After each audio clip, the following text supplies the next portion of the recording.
வணக்கம். இன்னைக்கு மாட்டு பொங்கல். அனைவருக்கும் மாட்டு பொங்கல் தின நல்வாழ்த்துக்கள்.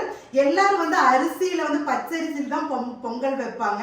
நான் சீரக சம்பா அரிசி பாருங்க 1/2 மணி நேரம் நல்லா ஊற வச்சுட்டேன். இதுதான் பால் பொங்கல் வைக்க போறேன். எப்படின்னு பார்க்கலாம் வாங்க. குக்கர்ல ஊற வச்ச அரிசி போட்டுக்கலாம்.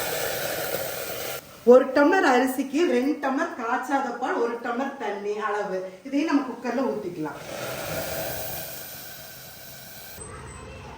3 விசில் விட்டு எடுத்துக்கலாம். கொஞ்சம் அளவான நெய் ஊத்திக்கோங்க. திராட்சை முந்திரி போட்டுக்கணும். அளவான ஏலக்காய் தூள். தேங்காய் நம்ம எவ்வளவு போட்டாலும் டேஸ்ட் கிடைக்கும். ஆன் பண்ணி நல்ல சாதத்தை நல்லா குழைச்சி விட்டுக்கோங்க. பெரிய டம்ளர்ல 1 டம்ளர் சர்க்கரை போட்டுக்கோங்க. நெய்யில வறுத்த முந்திரி திராட்சை போட்டுக்கலாம். சுவையான பால் பொங்கல் ரெடி. அதை நீங்க செஞ்சு பாருங்க, சுவைச்சு பாருங்க.